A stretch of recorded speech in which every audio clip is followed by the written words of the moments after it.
नमस्कार, स्वागत है आपका। यूपी लाइव देख रहे हैं आप। आपके साथ मैं हूं साक्षी जादौन। मुख्यमंत्री योगी आदित्यनाथ ने महराजगंज को बड़ी सौगात दी है।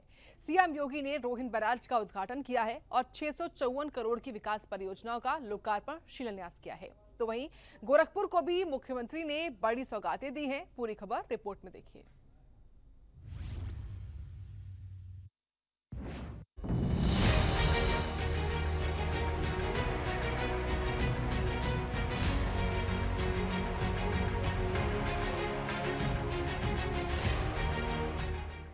महाराजगंज में सीएम योगी आदित्यनाथ का दौरा खास रहा।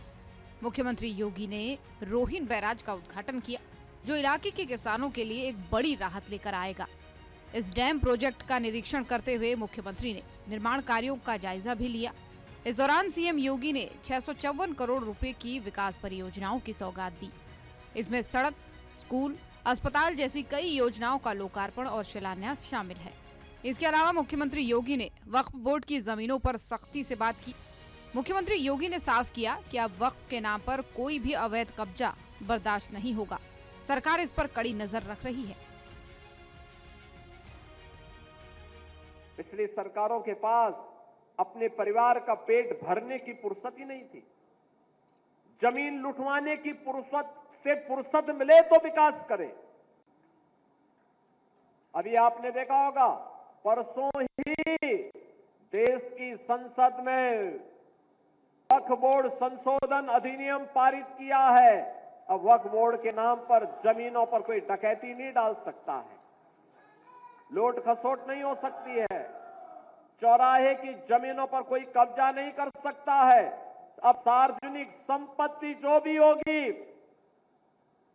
जो राजस्व की भूमि होगी, उसका उपयोग विद्यालय बनाने में, चिकित्सालय बनाने में, कॉलेज बनाने में, मेडिकल कॉलेज बनाने में, ऐसे बैराज बनाने में, गरीबों के लिए आवास बनाने में ही उसका उपयोग होगा। किसी बोर्ड के नाम पर लूट खसोट हमेशा के लिए लगाम लगाने का काम किया है। वक्फ बोर्ड संशोधन अधिनियम पारित होने के कारण अब ये मनमानेपन पर लगाम लगेगी।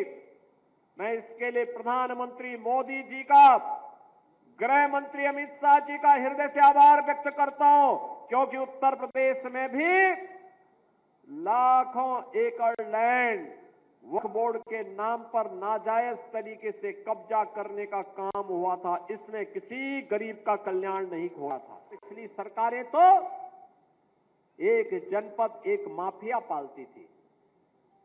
हमने उनके माफिया का स्थान अब 1 डिस्ट्रिक्ट 1 मेडिकल कॉलेज के लिए दे दिया। महाराजगंज में भी मेडिकल कॉलेज का शुभारंभ हो चुका है। मेडिकल कॉलेज का शुभारंभ हो चुका है। आज यहां पर हर एक क्षेत्र में नया कार्य प्रारंभ हुआ है। महाराजगंज अब पिछड़ा जिला नहीं है। उत्तर प्रदेश अब बीमार राज्य भी नहीं है। अब यहां पर कोई ये नहीं कह सकता कि उसको शासन की योजना का लाभ नहीं मिल रहा है। अभी बहुत शीघ्र उत्तर प्रदेश जीरो पॉवर्टी के एक कार्यक्रम को आगे बढ़ा रहा है, जिसको अब तक शासन की किसी सुविधा का लाभ नहीं मिला है और अब किसी पात्रता की श्रेणी में आता है। बहन और भाइयों, उसका काम अंतिम चरणों में चल रहा है और मैं आपको इस बात के लिए आश्वस्त करने के लिए आया हूं, अगले 2 वर्ष के अंदर उत्तर प्रदेश से गरीबी को हर हाल में पूरी तरह समाप्त करके एक समृद्ध राज्य के रूप में स्थापित हमें करना है। वहीं गोरखपुर में मुख्यमंत्री योगी ने 1640 करोड़ रुपए की लागत से 107 विकास परियोजनाओं के लोकार्पण और शिलान्यास का काम किया। साथ ही गोरखनाथ मंदिर में पूजा अर्चना भी की। यानी गोरखपुर अब वह सिटी नहीं है जो कभी अपराध के गढ़ के रूप में जाना जाता था, माफियागिरी के लिए जाना जाता था। आज वो गोरखपुर नहीं, जिस गोरखपुर की गिनती मच्छर और माफिया से होती थी, आज ये गोरखपुर महायोगी भगवान गोरक्षनाथ की पावन साधना स्थली के रूप में, गीता प्रेस के बेहतरीन साहित्यिक, सनातन धर्म के साहित्य केंद्र के रूप में और विरासत और विकास के एक अद्भुत समागम को आगे बढ़ाने वाले, विकास की बेहतरीन सोच के साथ शिक्षा और स्वास्थ्य के भी एक प्रमुख केंद्र के रूप में स्थापित हो रहे गोरखपुर के रूप में आज हमारा शहर अपनी पहचान बना रहा है। कन्वेंशन सेंटर बनने जा रहा है। 5000 लोगों की व्यवस्था एक साथ, यानी अगर कन्वेंशन सेंटर बन जाएगा तो फिर हम लोगों को इस प्रकार के जर्मन हैंगर लगाने की आवश्यकता नहीं पड़ेगी। 5000 लोग एक ही जगह पे बैठ करके एक ही पंडाल में पहले से बना होगा, उसी में व्यवस्था वो लोग आराम से कर सकते हैं। अगर 2500 लोग हैं तो उसको हम और फोड़ कर सकते हैं, 2500 लोगों की व्यवस्था भी रहेगी, 500 लोगों के लिए भी व्यवस्था रहेगी, 200 लोगों के लिए भी व्यवस्था रहेगी। मुख्यमंत्री योगी का ये दौरा गोरखपुर और महाराजगंज के लिए विकास और सुशासन का संदेश लेकर आया। रोहिन बैराज से खेती को नई ताकत मिलेगी, तो वहीं गोरखपुर में करोड़ों की परियोजनाओं से विकास के नए आयामों को छुआ जाएगा। ब्यूरो रिपोर्ट, सूर्या समाचार।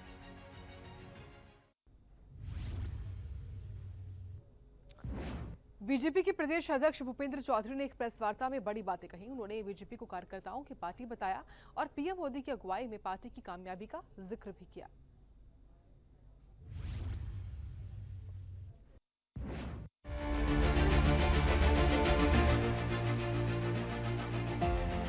यूपी बीजेपी के प्रदेश अध्यक्ष भूपेंद्र चौधरी ने एक प्रेस कॉन्फ्रेंस में पार्टी की ताकत और नीतियों पर खुलकर बात की। उन्होंने कहा कि बीजेपी देश की इकलौती ऐसी पार्टी है जो अपने कार्यकर्ताओं के साथ हर कदम पर खड़ी रहती है। भूपेंद्र चौधरी ने कार्यकर्ताओं को पार्टी की रीढ़ बताते हुए उनकी मेहनत की तारीफ की। पार्टी के पदाधिकारी प्रत्येक दिन अपने साथी सहयोगियों के साथ मिलजुल जुलते हैं, अपने कार्यकर्ताओं के साथ दुख दर्द में खड़े रहते हैं और आज जी के कारण भारतीय जनता पार्टी की मोदी जी और योगी जी के नेतृत्व में सरकार राज्य में केंद्र में चल रही है और अपने संगठन को भी हम लोग मिलकर सब आगे बढ़ा रहे हैं। भारतीय जनता पार्टी का प्रत्येक पदाधिकारी हम मिलजुल कर इस प्रक्रिया को आगे बढ़ाते हैं। कार्यकर्ता विकास की प्रक्रिया के माध्यम से नए नए कार्यकर्ताओं को आगे आकर प्रतिनिधि की गतिविधि संभालने का अवसर मिलता। ये एक ऐसा राजनीतिक दल है जो अपने सभी पदाधिकारियों जनप्रतिनिधियों को समय समय पर प्रशिक्षण की प्रक्रिया के माध्यम से हम अपने कार्यकर्ताओं को काम की पद्धति का प्रशिक्षण देते हैं।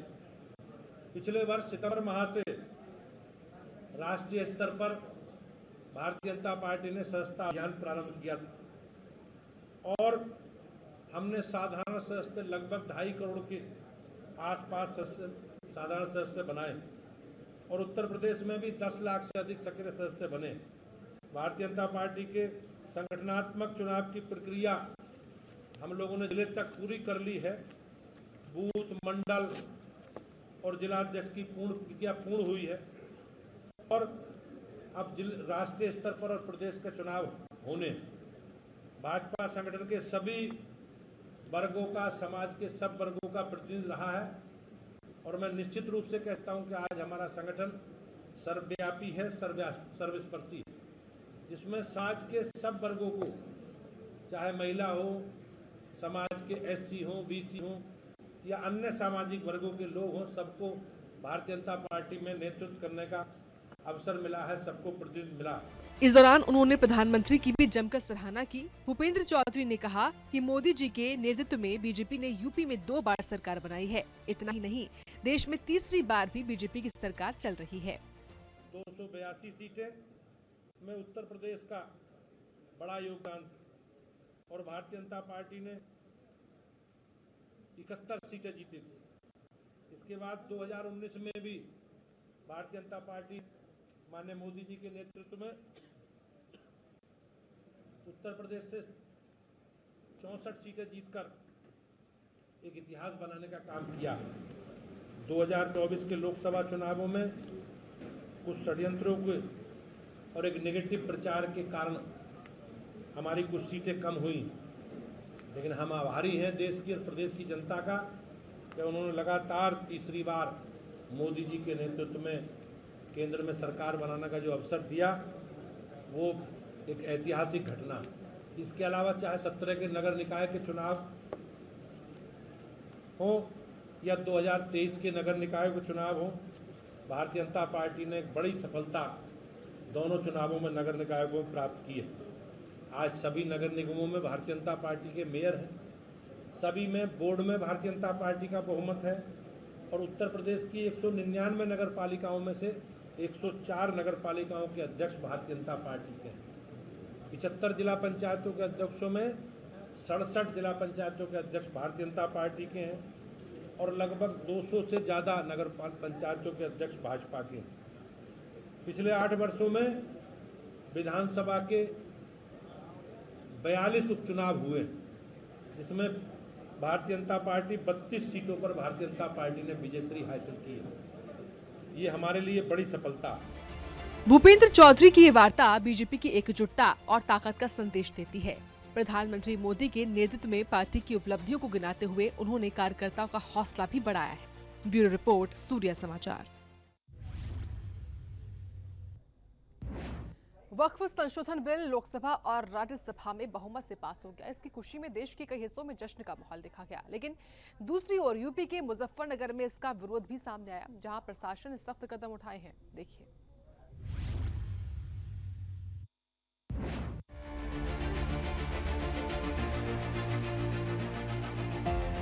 वक्फ संशोधन बिल को संसद ने हरी झंडी दे दी है।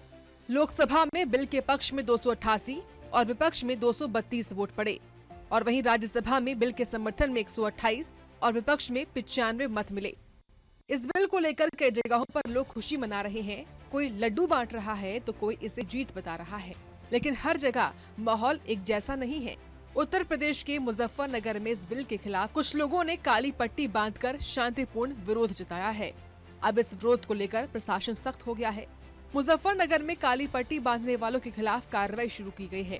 जिला प्रशासन ने ऐसे लोगों को नोटिस थमा दिया है। नोटिस में शांति भंग करने और जनता को उकसाने का आरोप लगाया गया है। इनसे 2-2 लाख रुपए के निजी मुचलके भरने को कहा गया है और 16 अप्रैल को कोर्ट में पेश होने का निर्देश दिया गया है। हमें किसी की बात से कोई लेना देना नहीं है। हमें नमाज पढ़नी, अपने घर जाना, बस ये है, और कोई काम नहीं हमारे यहाँ। कोई कहता रहे कि भाई मतलब ये मसला चल रहा, वो मसला चल रहा, अभी काली पट्टी का मसला चल रहा। बताओ, मैं रात घर था, मेरे पास फोन आया एक पुलिस वाले का, कहने लगे जी मदरसे में आ जाओ। मैं आ गया मदरसे में, मुझे एकदम उन्होंने वारंट पकड़ा दिया। एक कहने लगे जी तुम्हारे वो है क्या नाम 16 तारीख लगी हुई है, SDM कोर्ट में पेश होना, काली पट्टी बांध रखी थी। जबकि मुझे मालूम भी नहीं कि काली पट्टी बांध रखी या नहीं बांध रखी किसी ने। मैं तो क्या बांधता, मैं किसी के देखी भी नहीं काली पट्टी। अगर बांध रखी होगी किसी छिद्दी छेड़े ने, यहाँ से कम 4-5 हज़ार आदमी नमाज पढ़ते हैं जुमे की, ईद की 4,000 और बकरा उसमें ईद में हो जहाँ 10,000 के करीब। मैं अगर 10,000 आदमी पर निगाह रखूंगा तो मैं पता भी लगने का मुझे क्या है। 2-4 आदमी ने अगर बांध रखी होगी तो मुझे उनका भी पता नहीं, लेकिन मेरा नाम उसमें भी दे दिया। अगर भाई वो काली पट्टी बांध रखी तुम्हारे वो हैं, मुँह चढ़ के हो गए। वक्फ संशोधन बिल को लेकर जहां एक तरफ जश्न का दौर है, वहीं मुजफ्फरनगर में विरोध और कार्रवाई ने नई बहस छेड़ दी है। कोई इसे लोकतंत्र का हक बता रहा है तो कोई शांति के लिए जरूरी कदम। अब सबकी नजरें इस मामले के अगले मोड़ पर टिकी हैं। ब्यूरो रिपोर्ट, सूर्या समाचार। वक्फ संशोधन विधेयक के पास होने की खुशी में लखनऊ में एक जश्न का माहौल रहा। अखिल भारत हिंदू महासभा ने हजरतगंज के दक्षिण मुखी हनुमान मंदिर में लड्डू बांटकर इस मौके को खास बनाया।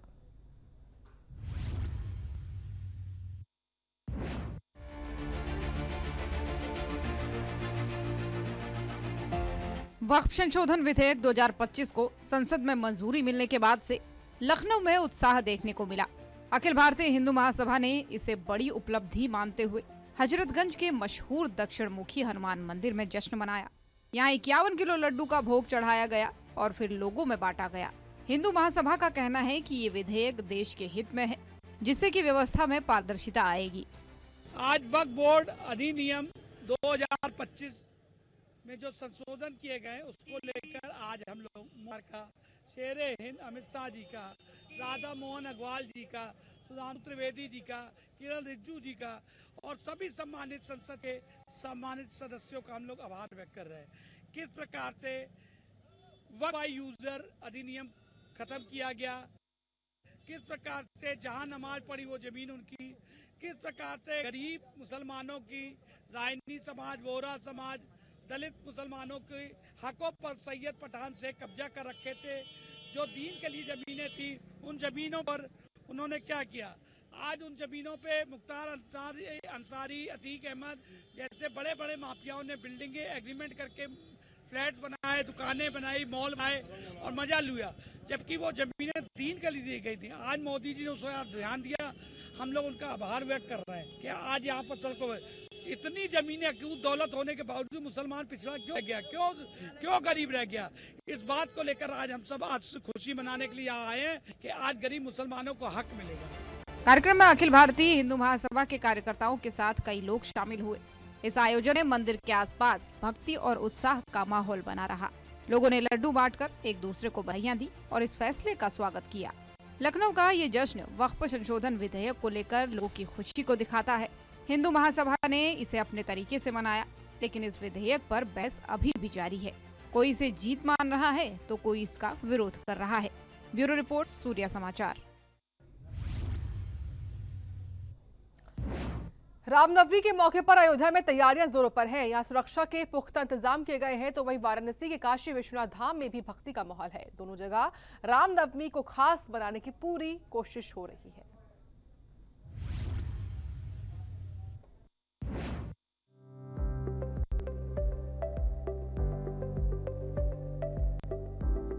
अयोध्या में रामनवमी का जश्न इस बार और भी खास होने वाला है। रामलला की प्राण प्रतिष्ठा के बाद दूसरी रामनवमी के लिए प्रशासन ने सुरक्षा के कड़े इंतजाम किए हैं। पूरे शहर को कई जोन में बांटा गया है, जिससे हर इलाके पर पैनी नजर रखी जा सके।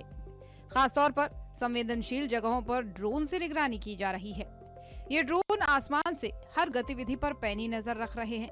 डिटेल्स नहीं बताए जाते हैं कि सीसीटीवी कैमरे लगे हैं। मैं इतना कह सकता हूं कि हर इंपॉर्टेंट प्लेसेस पे सीसीटीवी कैमरे लगे हैं। कुछ जगह विजिबल है, कुछ जगह इनविजिबल भी है। सुरक्षा के कारणों से बहुत सारी जगहों पर हमने सीसीटीवी कैमरे लगाए हैं। ड्रोन के माध्यम से भी हम लोग लगातार निगरानी रख रहे हैं। टीजर ड्रोन का भी इसमें हम लोग इस्तेमाल करेंगे और साथ साथ हम ये भी प्रबंध कर रहे हैं कि जो हमारे फोर्स मल्टीप्लायर हैं, जो हमारे स्थानीय लोग हैं, जो हमारे यहाँ के अयोध्यावासी हैं, वो भी हमारे सिक्योरिटी नेट का हिस्सा है। और चाहे हमारे मल्लाह भाई हों, चाहे हमारे वेंडर्स हों, ये सब हम लोग मिल करके सुरक्षा के सभी पहलुओं पर देख रहे हैं और कार्रवाई करा रहे हैं। जहाँ तक भीड़ का संबंध है, तो भारी संख्या में श्रद्धालु आते हैं, उनके लिए प्रबंधन किया जा रहा है और लगातार उसको और बेहतर करने की व्यवस्थाएं की जा रही हैं।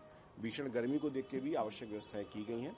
स्वास्थ्य विभाग और प्रशासन सभी साथ तालमेल करके, सभी नगर निगम, सभी लोगों को साथ एक टीम वर्क के रूप में काम करके सभी व्यवस्थाएं सुनिश्चित कराई जा रही है। रामनवमी की तैयारी को लेकर अयोध्या के मेयर गिरीशपति त्रिपाठी ने कहा कि अयोध्या में सभी तैयारियां लगभग पूरी हो गई हैं। उत्साह है और यह हम लोगों के लिए सबसे बड़ा दिन होता है। हमारे आराध्य का जन्म दिवस है। इससे ज्यादा मंगलकारी, इससे ज्यादा आह्लादकारी बात हम लोगों के लिए और कोई नहीं हो सकती है। रामचरितमानस में लिखा हुआ है कि जय दिन राम जन्म श्रुति गावहीं तीर्थ सकल तहाँ चली आवहीं। माने समस्त तीर्थ अयोध्या में उस दिन आ जाते हैं और कल का दिन मंगल रहेगा। यहाँ पर सभी प्रमुख मंदिरों में भगवान का जन्म होगा, उनकी बधाइयाँ गाई जाएंगी, उत्सव मनाए जाएंगे, गीत संगीत होगा, तमाम सांस्कृतिक कार्यक्रम होंगे, भक्त अपनी श्रद्धा निवेदित करेंगे। तो कुल मिला के जो अयोध्या में उत्सव का वातावरण है वो अपने चरम पर है और अयोध्या आने वाले श्रद्धालुओं को कोई असुविधा न होने पाए, इसके लिए अयोध्या नगर निगम ने पेयजल से लेके, मार्ग प्रकाश से लेके, लोगों के रास्ते में रेड कारपेट बिछाने से लेके, उनको शेड देने के लेके सारी व्यवस्थाएं इस तरह से करके रखी हैं कि किसी को कोई असुविधा न होने पाए। क्या भगवान का जिसमें 12 बजे जन्म हुआ तो सूर्य तिलक वगैरह भी होगा? सूर्य तिलक राम जन्मभूमि तीर्थ क्षेत्र राम जन्मभूमि मंदिर में भगवान का सूर्य तिलक करता है और भगवान सूर्यवंश में उनका जन्म हुआ तो सूर्य तो उनका सदैव तिलक करता है। उसकी एक प्रतीक के तौर पे उनके जन्म के समय उनका सूर्य तिलक की व्यवस्था राम जन्मभूमि मंदिर में की गई है, जो बहुत ही दर्शनीय है और वह जो हमारी पौराणिक मान्यता है उसके अनुरूप है। राम जन्म का उत्सव अपने चरम पर है और सभी को अयोध्या आना चाहिए और राम जन्म में भाग लेना चाहिए। वहीं दूसरी तरफ वाराणसी के काशी विश्वनाथ मंदिर में भी रामनवमी की धूम। यहाँ भक्ति का अलग रंग देखने को मिल रहा है। मंदिर में अखंड रामायण पाठ का आयोजन भी किया गया है, जिसमें भक्त लगातार रामायण का पाठ कर रहे हैं। ये पाठ भगवान राम के प्रति श्रद्धा और आस्था का प्रतीक है। काशी में चारों तरफ भक्ति का माहौल है और लोग इस पावन मौके को खास तरीके से मना रहे हैं। अयोध्या और काशी दोनों ही जगह रामनवमी को लेकर उत्साह चरम पर है। वहीं अयोध्या में सुरक्षा और व्यवस्था का पूरा ध्यान रखा जा रहा है, तो काशी में भी अखंड रामायण पाठ से भक्ति की गंगा बह रही है। ये पर्व दोनों शहरों को राममय बना रहा है। ब्यूरो रिपोर्ट, सूर्य समाचार। तो वहीं रामनवमी को लेकर संभल और कानपुर में भी तैयारियां जोरों पर हैं। संभल में सुरक्षा कड़ी कर दी गई है, तो कानपुर में पुख्ता इंतजाम किए गए हैं। हर तरफ भक्ति और खुशी का माहौल दिख रहा है।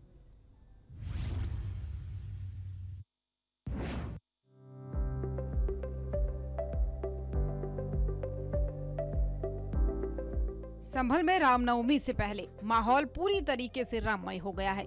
अष्टमी और नवमी के दिन हर मंदिर में भजन कीर्तन की धूम मची है। लोग भगवान राम के जन्मोत्सव की खुशी में डूबे हुए हैं। इस बार संभल में नवमी की तिथि को खास अंदाज में मनाया जाएगा। मंदिरों में सजावट हो रही है और चारों तरफ उत्साह का आलम है। हर कोई इस ऐतिहासिक और खुशनुमा माहौल का हिस्सा बन रहा है। लेकिन उत्सव के साथ साथ सुरक्षा का भी पूरा ध्यान रखा जा रहा है। प्रशासन ने संभल में सुरक्षा व्यवस्था को कड़ा कर दिया है ताकि कोई परेशानी न हो। संभल में कुल 87 देवतीर्थ हैं, जिसमें से अभी 58 मिल चुके हैं और जितने भी देवतीर्थ मिले हैं उसमें से लगभग सभी पर अष्टमी और नवमी को रामचरितमानस और रामायण का पारायण कराया जाएगा, जिसमें आम जनमानस का और विभिन्न प्रकार की जो संस्थाएं हैं, एनजीओ हैं, समितियां हैं, उन सभी का सहयोग रहेगा। तो वहीं दूसरी तरफ कानपुर में भी रामनवमी को लेकर तैयारियां चरम पर हैं। यहां पुलिस और प्रशासन ने सुरक्षा के पक्के इंतजाम किए हैं। धर्मगुरुओं और शोभा यात्रा आयोजकों के साथ बैठकें हुई हैं, जिसमें सरकार की गाइडलाइन से सबको अवगत कराया गया। ड्रोन की मदद से निगरानी की जा रही है और सोशल मीडिया पर भी पैनी नजर रखी जा रही है। पुलिस का मकसद है कि हर भक्त शांति से इस पर्व को मना सके। मंदिरों में भक्ति का माहौल है और लोग बेसब्री से रामनवमी का इंतजार कर रहे हैं। नवमी को लेकर के ऑलरेडी हमारी जो विभिन्न हमारे धर्मगुरु हैं और जो आयोजक हैं उनसे बैठक हुई है और जो शासन के गाइडलाइंस हैं, जो माननीय मुख्यमंत्री जी के निर्देश हैं, उसका जो है वो उनको संज्ञानित किया गया है। उन सभी ने जो है वो आश्वासन भी दिया है कि वो उसका अनुपालन कराएंगे। जो डीजे और साउंड को लेकर के माननीय उच्च न्यायालय के जो निर्देश हैं उसके बारे में भी उनको अवगत कराया गया है और लोकल पुलिस को जो है वो ताकीद किया गया है कि उसका अनुपालन कराएं। डीजे के जो मालिक हैं, जो दुकानदार हैं, उनकी बैठक की गई है और उनको भी जो है वो बताया गया है कि 2 से ज़्यादा डीजे जो है वो यदि किसी को वो देते हैं तो उसका एक परमिशन ज़रूर लें उनसे और लोकल पुलिस को जो है वो बताएं। कुल मिलाकर के सेक्टर और जोन के आधार पर पुलिस बल का जो है डिप्लॉयमेंट किया गया। पर्याप्त मात्रा में पुलिस बल मौजूद है और जल्दी जो है वो शोभा यात्राएँ प्रारंभ होगी आज से, तो उसके लिए जो है वो पूरी तैयारी है पुलिस की। ड्रोन्स और सोशल मीडिया मॉनिटरिंग को भी जो है। संभल और कानपुर में रामनवमी की तैयारियां भक्ति और सुरक्षा का शानदार संगम दिखा रही है। मंदिरों में भजन कीर्तन की गूंज और सख्त सुरक्षा इंतजाम इस पर्व को यादगार बनाने के लिए किए जा रहे हैं। ब्यूरो रिपोर्ट, सूर्य समाचार। यूपी लाइव में इतना ही। देखते रहिए सूर्य समाचार।